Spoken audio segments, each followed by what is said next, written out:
Domingo, may mapupulot kayong tip of the week kay Mr. DA. Ako po si Arnel Ignacio, tumutok lagi dito sa OMJ, Oh My Job, sa DZBB at WBTV, sa GTV, radyo na, TV pa. Oh My Job!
Hatid ng Department of Labor and Employment ang programang ginawa para sa manggagawang Pilipino. Oh My Job! Sabang trabaho, halina't matuto, serbisyong totoo, hatid namin sa inyo. Radyo na TV pa, Oh My Job! Siguradong makakatulong sa'yo. Wala ka bang makuhang trabaho? O may problema ka ba sa opisina nyo? Nandito ang Oh My Job! Takbuhan ng bawat Pilipino. Nananatili ang ating ahensya para sa manggagawang Pilipino sa loob at labas ng bansa. Radyo na TV pa, Oh My Job! Siguradong makakatulong sa'yo.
Magandang hapon po.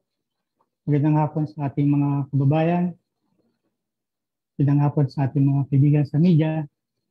Thank you for joining us this afternoon dito sa ating kwentuhan sa VCAP. Sa ating po mga kasama sa Department of Labor and Employment, sa iba't ibang sulok ng Pilipinas, gayon din po sa mga kasama natin sa iba't ibang post in 40 posts all over the world. Batid kong lahat tayo ay busy, balang-abala sa paghahanda para sa nalalapit na pagdiriwang sa Sabado ng pandaigdigang araw ng mga manggagawa. Ilang update lang po dahil isa sa mga isa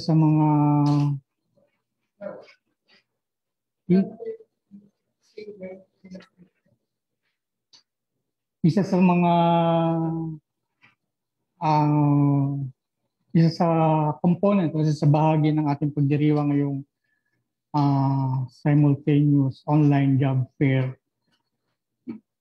44,000 na po yung available jobs as of the last count, no?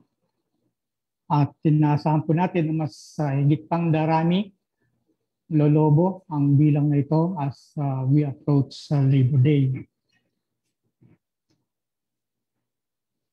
Gayon din po, nais lang namin ibalita sa inyo na medyo kakaiba yung ating magiging pagdiriwang sa Sabado dahil makakaugnayan natin ang ibang mga OFW sa iba't ibang bahagi ng mundo mula umaga hanggang hapon. Bukod sa job fair, ay makikipag-ugnayan si Secretary Bello sa mga manggagawa upang sila ay kamustahin, upang sila ay pasalamatan, at upang purihin sa kanilang pagiging matatag sa harap ng pandemya. Habang nihintay po natin si Secretary Bello, nais ko lang ibahagi. Huwag niyong sabihin na ikinuwento ko sa inyo, ha? Atin-atin lang to. Yung kasi yung pinag-usapan, yung nakaraan kasi sinabi niya na he will consult with stakeholders dun sa request ng Philippine National Police na humingi ng clearance ang mga nais makipag-transaction sa DOLE. Meron na pong resulta yung konsultasyon na yan. Hindi ko na lang i-ere. Kasi baka sabihin sa akin galing, ibubulong ko na lang later. Ano? Okay.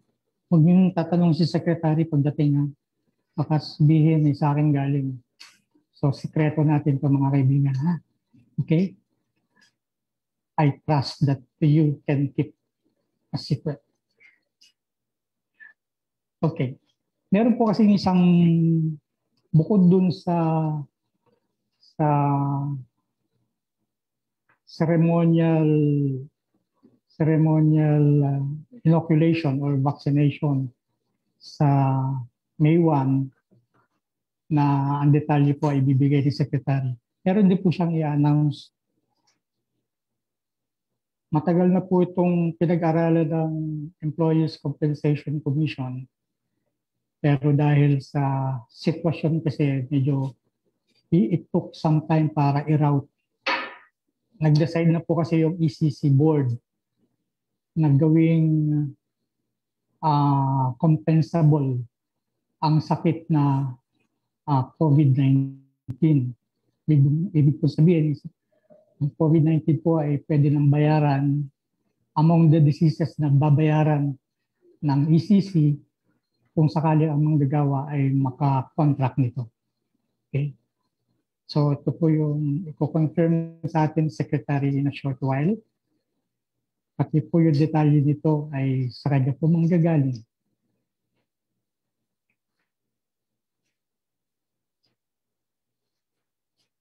Pero habang hinihintay natin si Sec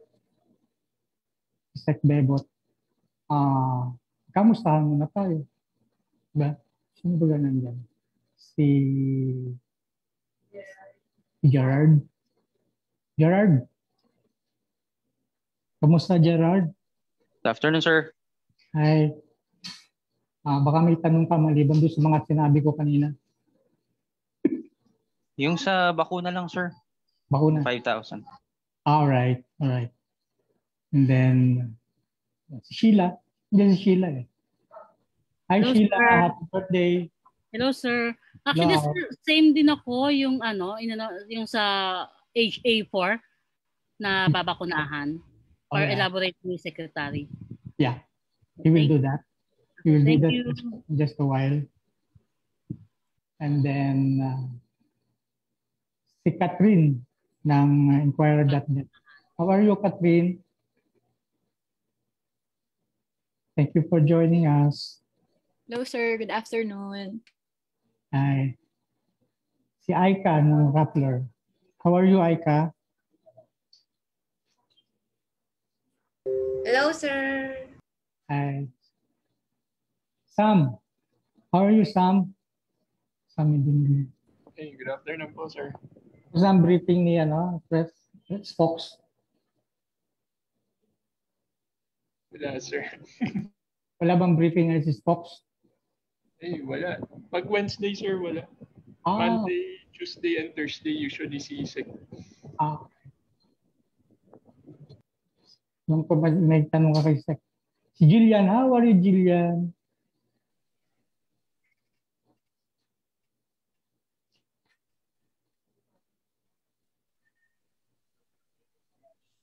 Si Donna. Hi, Donna. Gandang hapon.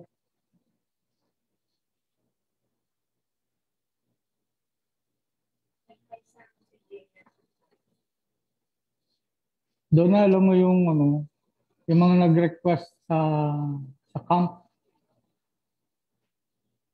Depende kasi kung gaano kalaki yung kanilang contractor. Baka kasi super contractor yun. So may priority list din kasi yung camp. Small, micro, small, and medium. Ganun yung nun eh. Anyway. Tingnan natin sa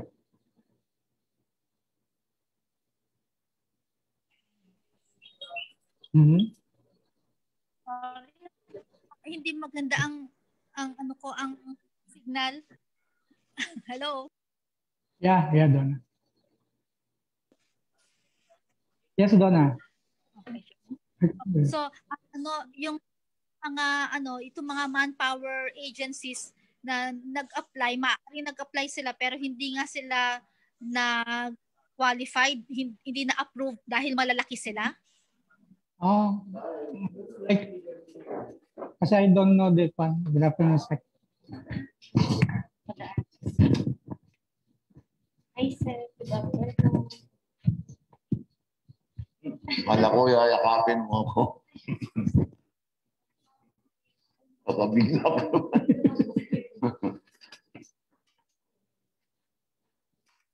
Magandang hapon muli sa ating mga kababayan, sa ating mga kaibigan, sa media. Pwede ako mag-alis. Opo, sir. Mampalad tayo ngayong hapon dahil kasama natin ang ating po kalihim, Secretary Bebot Bello, upang tayo ay kwentuhan hingil sa mga paghahanda sa ating isasagawang pandaigdiga pagdiriwang sa araw ng paggawa. Pero bago po lahat, pabatiin muna natin si Sec Bebot. Magandang hapon, Sec. Magandang hapon po naman, Director Rolly, lahat ng mga nanonood sa Lake Cafe. Magandang hapon po sa inyo lahat. Sana nasa mabuting kalagayan kayo lahat. Walang COVID, walang pandemya, at walang problema. Opo. Thank you for joining us, Secretary. Napaka-busy nitong mga araw na to dahil po sa Sabado po, Secretary, ay May 1 na. Ang ating mga manggagawa ay tinatanaw na pag-asa kung ano bang mangyayari sa kanila sa May 1. Meron pong na-i-announce kahapon, Secretary, si spokesman Harry Roque tungkol daw po sa pagpupursige ninyo na magkaroon ng bakuna, yung kahit na Oo nga, anak ko ni Sec Roque. Ano po ba ito, Secretary?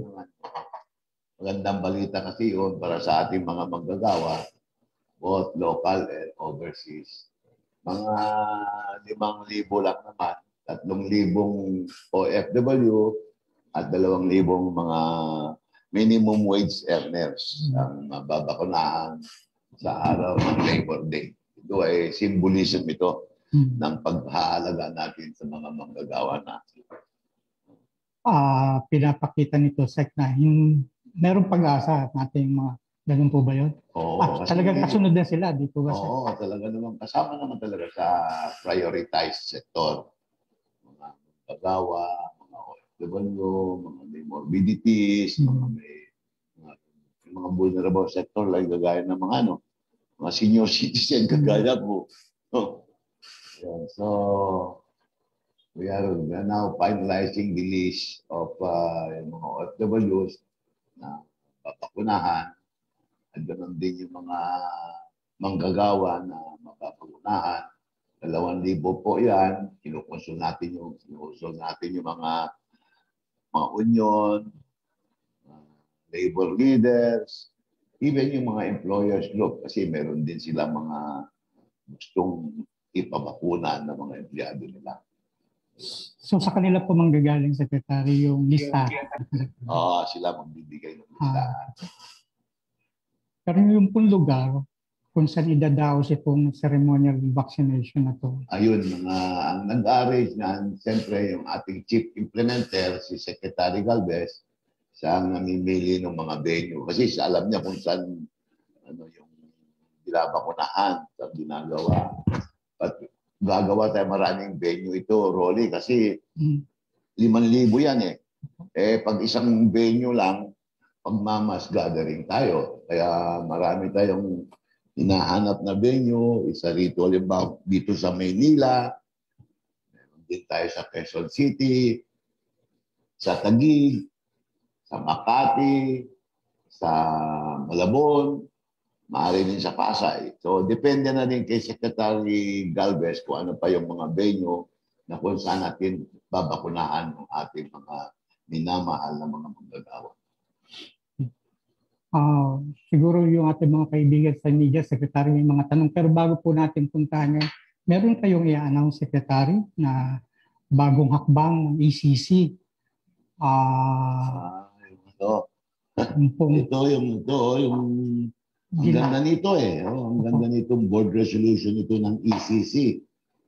Na yung COVID-19 na ngayon is a compensable illness. Napakalaking bagay yan. So, saka medyo malaki-laki ang compensation kapag COVID-19 ang dumapo sa ating manggagawa dahil sa kanilang trabaho ay mabibigyan sila ng compensation. Yan po ang board resolution number 2104. Yan po. So, malaking balita ito sa ating mga manggagawa, lalo-lalo na sa mga private sector. Ayan. I understand, Secretary, mga early this month niyo pa pinag-usapan yan sa ECC board. Yes, correct. Bago lang natin doon lumabas eh. Pero dahil medyo matagal yung routing kasi. Matagal ito. Kasi kailangan doon pumirma lahat yung mga membro ng komisyon. So hindi po, ibig pong sabihin, Secretary, hindi po ito yung simple reaction dito. Kasi po may lumabas ng balita na itong ALU at saka may iba pang mga labor groups na they are demanding, they are pushing that ECC do it. Yung pala matagal na under consideration yan. Hindi lang naghihintay yung ating mga kaibigan at hindi lang nakikibalita. In other words, hindi nila alam ano nangyayari. Government is not sleeping. At government loves our workers. Alam naman natin ang ating mga manggagawa are the prime movers of our economy. Kung wala lang manggagawa, gagalaw ba ekonomiya? Meron bang negosyo na gagalaw kung walang manggagawa? So, we admit na frontliners yung ating mga manggagawa. So, wag po kayo mag-alala. Nasa isip at puso kayo ng ating Pangulo. Hindi po kayo pababayaan ng ating mahal na Pangulong Duterte. Secretary, sa araw po ng Sabado sa Mayo 1, isa po sa mga highlights ay yung Job Summit. Ano po ang maasahan ng ating mga kababayan dito sa Job Summit? Unang-una, mas importante dito yung Job Fair. Job Fair. Kasi meron kami 44,000 na trabaho na available. Yan. 44,000 yan. Kailan lang? Nung Lunes lang, 28,000. Ngayon, 44,000 na. Baka pagdating ng ng May 11, aabot na ng 50,000. Ganun ganda ng prospect ng ating employment. We thank and appreciate yung ating mga businessmen, yung mga may negosyo, na kahit papano ay inaalagaan nila ang ating mga manggagawa. So thank you, do this, yung 58 business establishment na nag-offer ng job opening para sa ating mga manggagawa. 50. Okay. Tapos whole day po yung job fair at online. Pero yung pong summit sa job summit. Job summit yan, oo. Dito tawag dito. Kasi may series of activities na eh. Opo. Marami nang nagkaroon na mga dialogues at lahat ng mga agencies of government are going to one government approach on how to come up with what we call yung National Employment Recovery Strategy. Iisa ang purpose nito, and that is to create employment opportunities and at the same time make our workers, anong tawag doon? Upskilling our workers.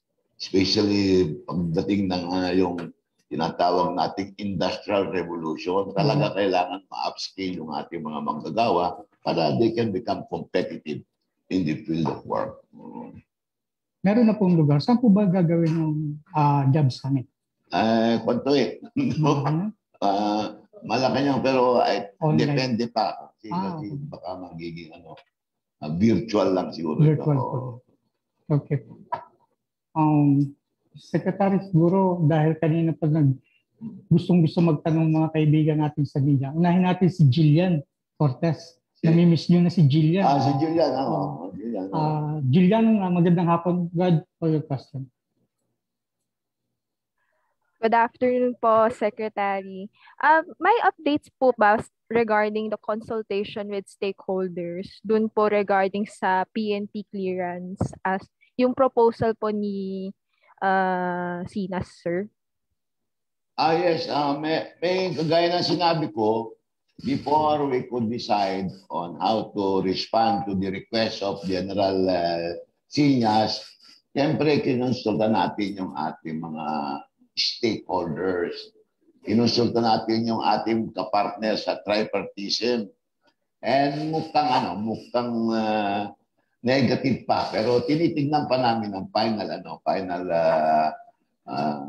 reply natin kay General Sinas, our Chief PNP. Malalaman din niya, siguro anytime now we will be sending communication to him on our response to his request for clearance. Sir, sa inyong paningin po, is this added layer of bureaucracy needed? Like, your personal opinion lang po, sir. Alam mo, Jillian, kasi when we talk of these clearances, additional clearances, kailangan tignan natin yung purpose ng ARTA. Remember mo yung ARTA, there is an agency government na ARTA. And basically, ang purpose ng ARTA is in doing business with government. So yun ang kino-consider dyan, na mapadali ang pakikipag-relate, pakikipagnegosyo, at makakuha ng tulong sa gobyerno is in doing business. Yun ang number 1 na programa ng ating Pangulo. In fact, meron siyang in-appoint lang na who is in charge of this. You remember si Cabinet Secretary Julian Basco. Siya ngayon ang on top of this effort to see to it that there will be undeniably is in doing business with government. Sige, salamat po, Sec. Thank you, Jillian. Thank you, Jillian. Secretary, susunod po magtatanong si Zen Hernandez ng ABS-CBN. Magandang hapon, Zen. Magandang hapon, Director Rolly. Hi, Sec. Hello, Zen. Kamusta po? Opo. Ayun. Oo, medyo na-late lang ng pasok pero ikaklaruhin ko lang kung yung vaccine talagang tuloy na po on May 1. Mukhang lokasyon na lang ba ang hinahanap? Check? Tuloy na, Zen. Oh, kaya ikaw naman na empleyado, pwede ka mag-apply.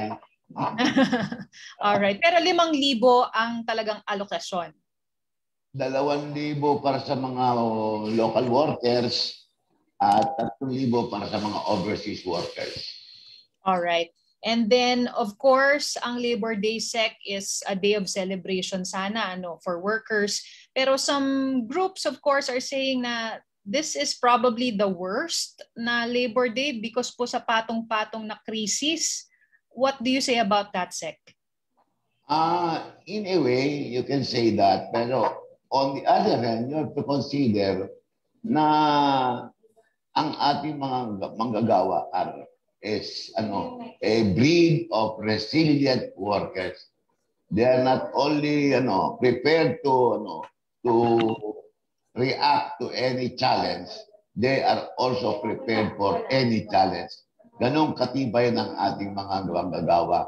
Alam ko na napakalaki ang pinagdadaanan nila. Ang dami-dami nating mga kababayan na nawalan ng trabaho.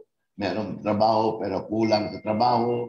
Meron talaga na wala ng trabaho. Kaya big challenge ito. Pero I'm sure yung ating mga manggagawa ay made of a strong wall.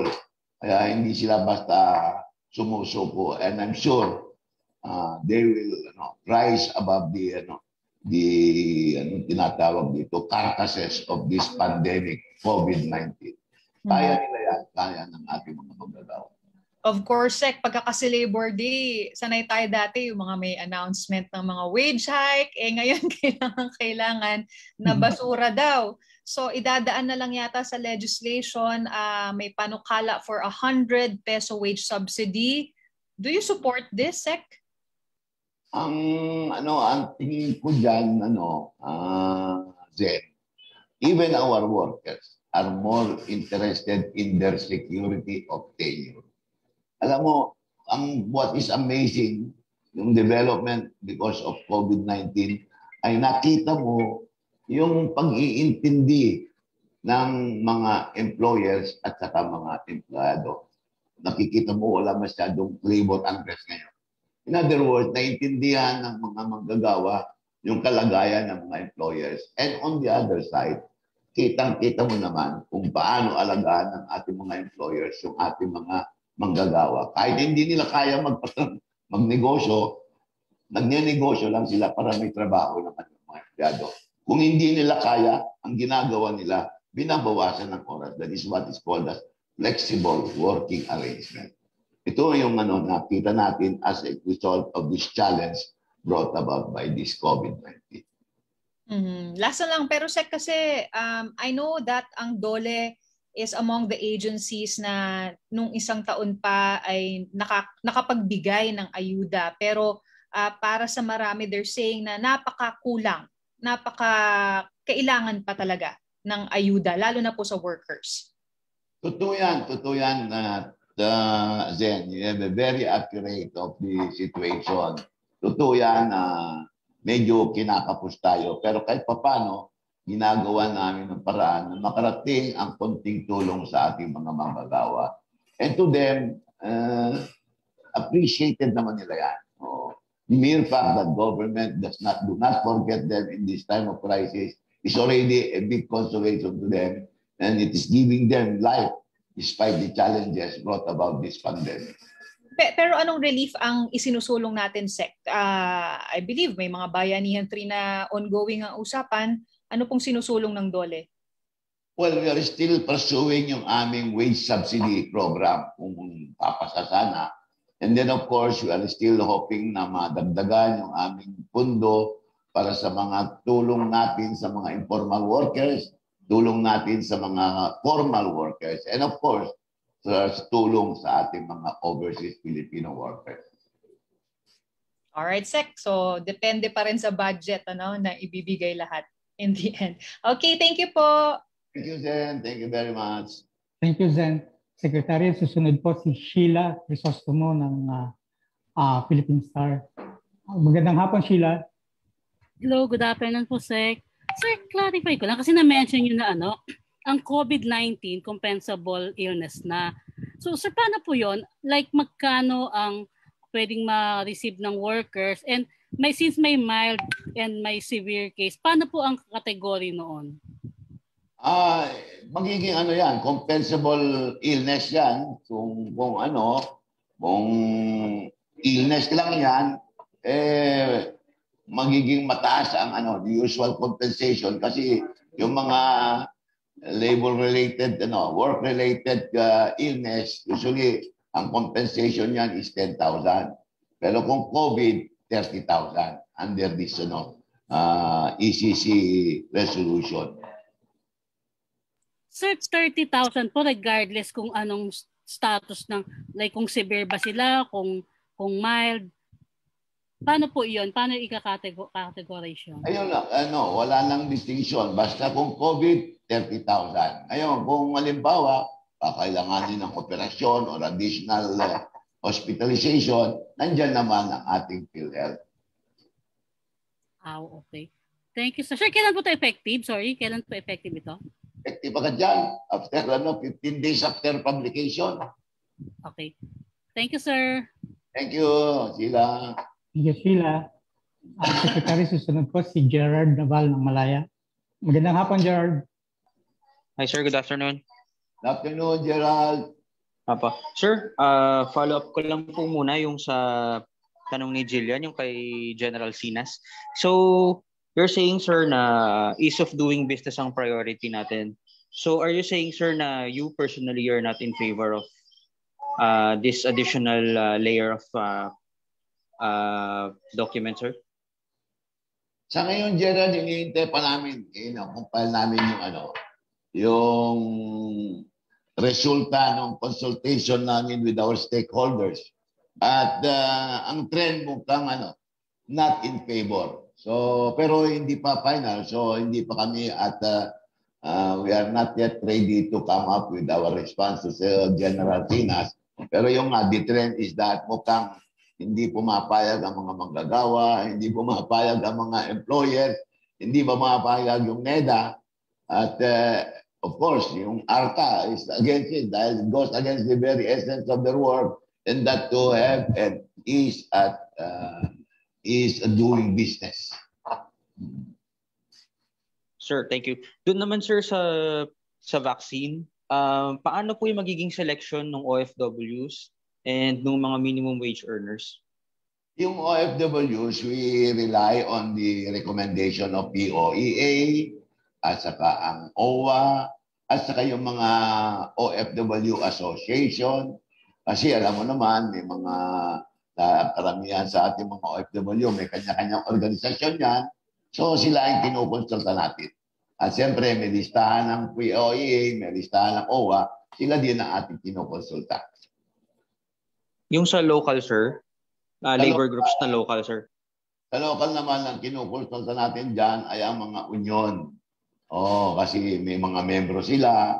Kinukonsulta natin pati mga employers. Kasi yung mga employers, meron din sila mga employees na maaaring gusto nila mapasama doon sa bakunahan. At kinukonsulta rin namin yung halimbawa si Secretary Berna, kinonsulta ko rin kasi sa tourism industry, ang daming mga nasa mga workers. So maaaring magbigay sa rin ng recommendation. Of course, my partner, Secretary Mon Lopez, ng DTI, hawak niya yung mga negosyo. Siyempre, meron din silang gustong ipamukuna sa kanilang mga empleyado. So lahat mga yan ay kinukonsulta natin and then they will get a number of 2,000 for the local workers and 3,000 for our overseas workers. But sir, last na lang. But sir, paano yung mga workers na mapapasama? Ano po ang kailangan nilang gawin? Magpaparegister po ba sila or paano nila malalaman na pupunta sila sa vaccination site? They are now being informed. In fact, that they are now giving an inventory and we are submitting them today to the Interagency Task Force and of course to our number one implementer and that's the Secretary Galvez. Bibigyan namin sila ng kopya ng mga listahan para ma-screen nila and then sila rin ang mamimili ng venue kung saan gagawin yung pagpapabakuna. Got it, sir. Thank you. Thank you, thank you. Thank you, Gerard. Meron pa po tayong dalawa, Secretary. Okay lang. Sige po. Susunod po natin si Aika ng Rappler. Magandang hapon, Aika. Hello, Sec. Tanong lang po, meron po bang plano yung DOLE na palawakin itong vaccination drive pagkatapos ng Labor Day? May grupo po kasi nagsasabi parang one-day vaccine fair show lang daw po ito. Hindi. It's just a start. In fact, if you know, lahat ng mga workers natin, especially our overseas workers, nasa category A4 sila eh. Tuloy-tuloy yan hanggat may dumarating na mga vaccine, makakasama yung ating mga manggagawa. And meron din akong nilapitan na foreign investor na kung maaari ay mag-donate siya para sa mga OFW. Para sabi ko, bago ko sila ma-deploy, baka pwede na mabakunaan. O yun, mukhang meron namang positive reaction. So, yung supply will be coming in few days or few months. So sir, paano po yung magiging process nito? Katulad po nung ngayong Labor Day na magpapasa po yung mga unions ng listahan? Parang ganun po? Hindi, meron ngang listahan. In fact, we are finalizing the list today and then we will submit them to the Interagency Task Force and to the Chief Implementer, si Secretary Galvez. And screening nila yan, Pero what is important, na yun nakalista, ay naabisuan na sila at alam na nila kung saan sila pupunta sa Sabado, May 1, para mabakunahan sila. Sir, last na lang po, itong sa ECC po, no, na pwede na pong bigyan ng compensation yung sa COVID-19. Ano pong source of funding nito? Pera lang ano yan, pera ng ECC. May pera ang ECC.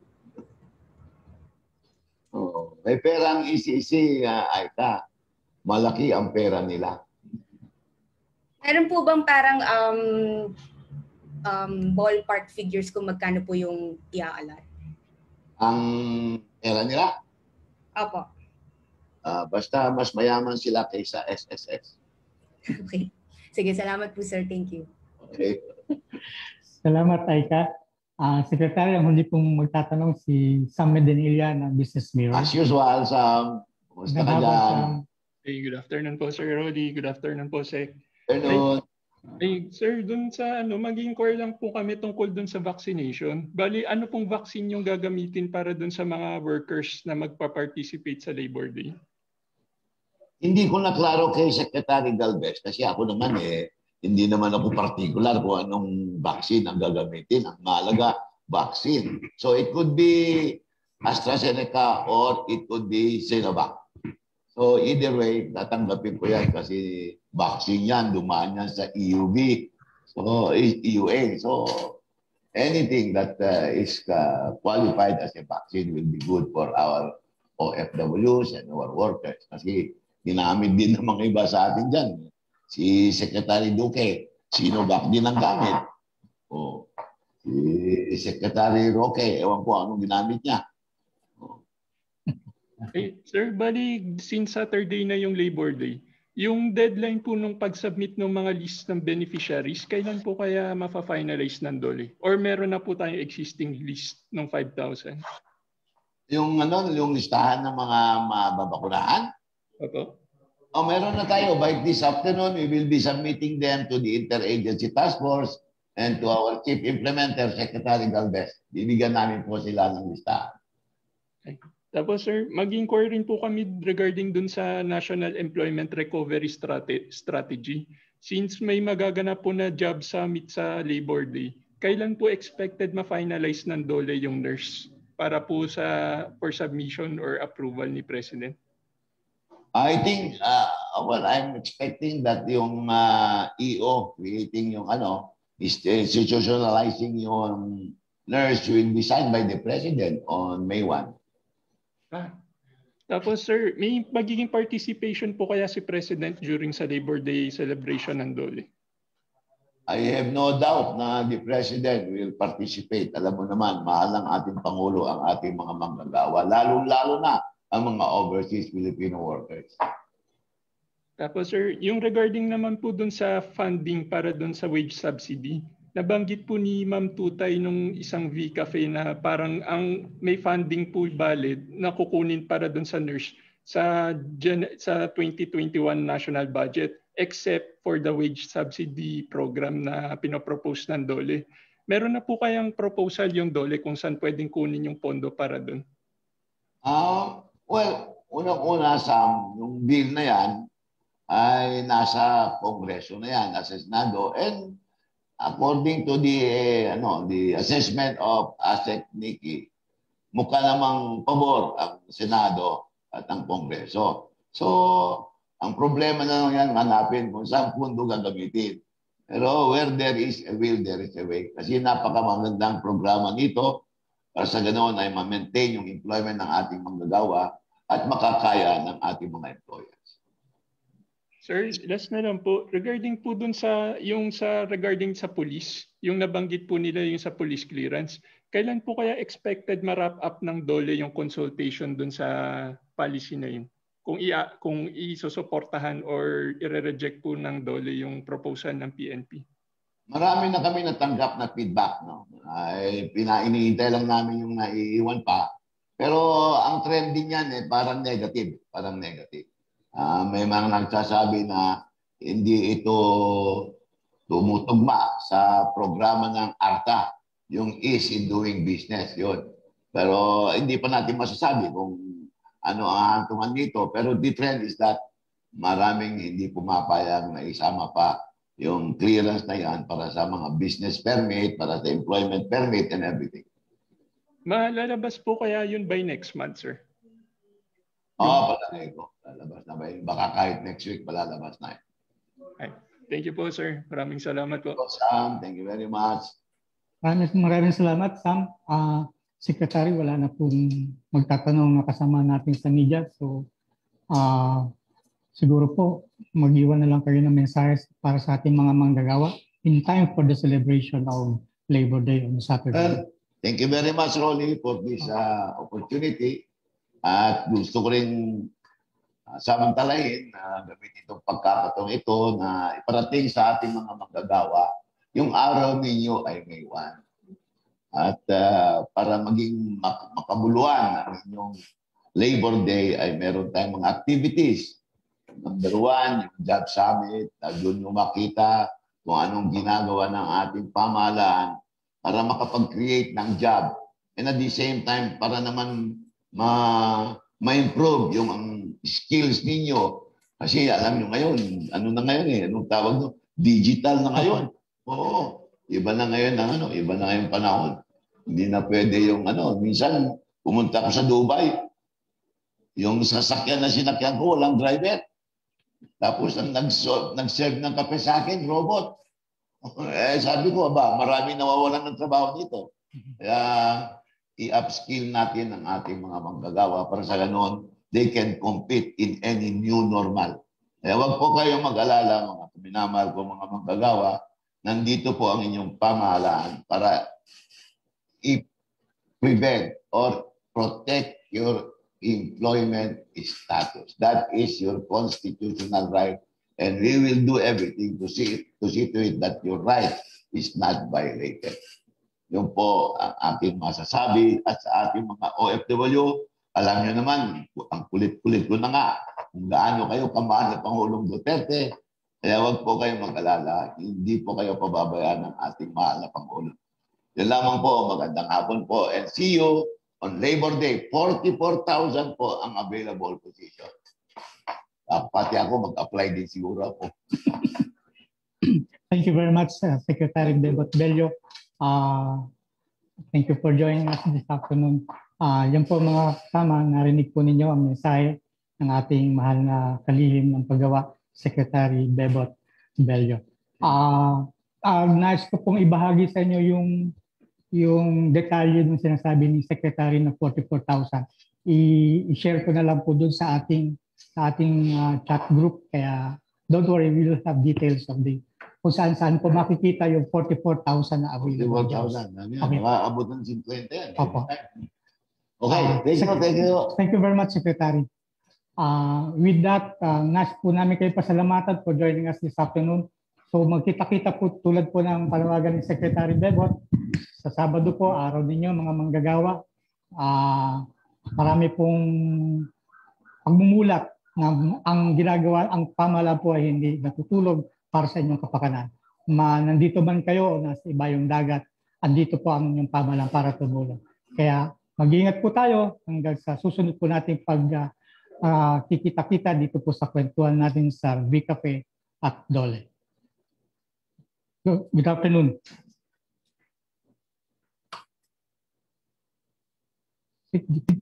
Ayun na ulit.